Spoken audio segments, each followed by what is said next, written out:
Hello, and welcome to the John Ark Show. This episode is called The Real Estate Market is Now Radioactive. Before we begin, I want to encourage you to subscribe, like, comment, and follow us. Also, I'd like to tell you about a service called HollywoodIsCalling.com. It's a great service that allows you to purchase live phone calls from your favorite celebrities. So check it out. A live 15-second call is $19.95, and a live 30-second call is $29.95. There are more than 100 celebrities to choose from.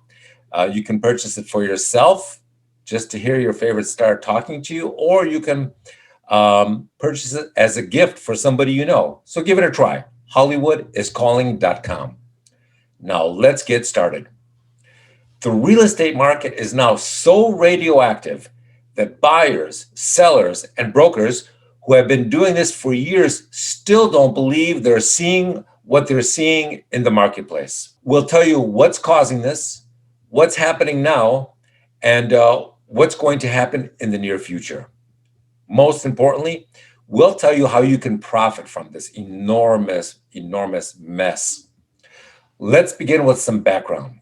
For decades now, most experts have told you that real estate was the best investment you could possibly make. And guess what? They were right. Many celebrities like Bob Hope, Arnold Schwarzenegger, and Donald Trump made billions of dollars investing in real estate.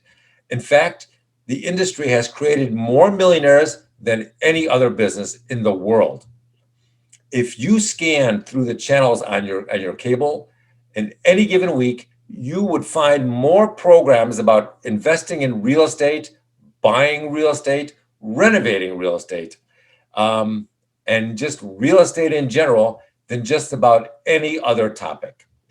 People were so fascinated by the money-making potential of this industry that these shows became hypnotic. In fact, even though HGTV stands for Home and Garden TV, this network is almost entirely about real estate now.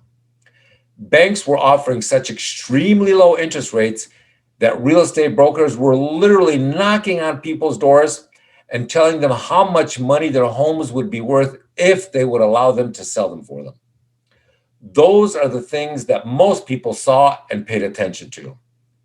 What they weren't seeing is what so many city governments and politicians were doing behind the scenes. Countless city mayors were getting into secret deals with real estate developers to put up entire new housing developments, office towers, and shopping malls, all in a crazy, endless effort to go more upscale. That was the idiotic mantra of politicians and mayors everywhere. They love saying, we're going to make our city more upscale. But you know what? The word upscale was nothing more than code for we're going to dramatically increase your taxes. At the same time, these cities were also taking on tremendous debt. So much debt that many of them destroyed their credit ratings and became essentially insolvent. When they couldn't keep making their debt payments, they decided to raise their taxes again. When that didn't generate enough money, then they started slashing city services and reducing police budgets. That's what set off all the alarms. Slashing police budgets was the final straw that broke the camel's back.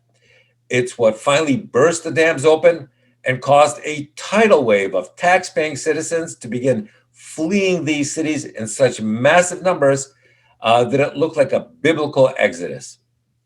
When people attempting to move out tried to rent a moving van, and they quickly found out that doing so would cost them between $4,000 and $5,000 instead of the usual $1,000 many of those companies were charging just a short while ago. And when these homeowners heard these incredible prices, a lot of them, they just abandoned their furniture and left without it. Why? Because it's easier to buy some used furniture at your destination than it is to spend a fortune on moving some of your current furniture. Those people that tried to sell their furniture off before they moved quickly found out how little furniture is worth in the middle of a mass exodus. They couldn't give this stuff away because nobody wants to pay the high cost of moving it. Now, while this is happening, the prices in the residential real estate market continue to collapse. Apartment complexes that were accustomed to increasing their rental rates every year by $100 or $200 per month uh, are now offering huge discounts. And guess what?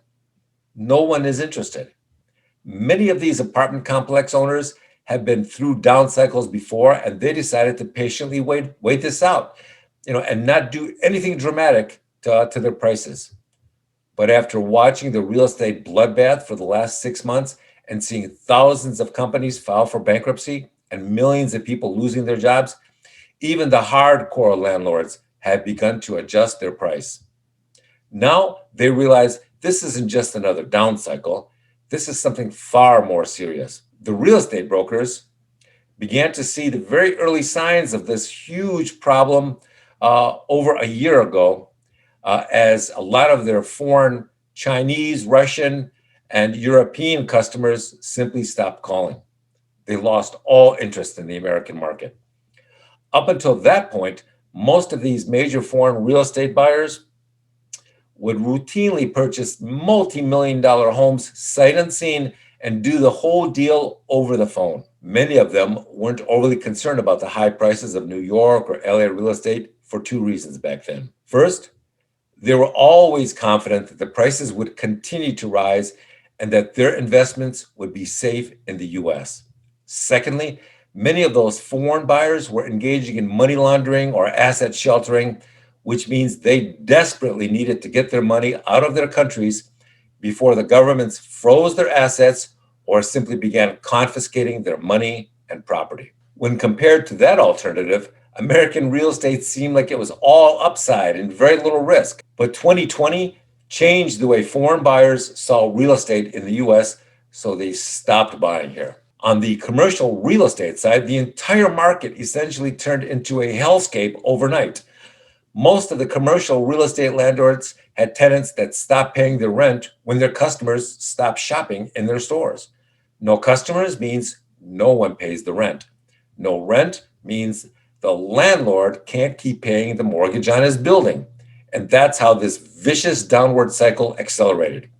It also means that when tenants stop paying rent, that creates tremendous downward pressure in a market on rent prices. As rent prices stopped dropping, then people got even more skittish about committing to signing a new lease because they feel that if we wait a bit longer, then the rent prices will go down even further.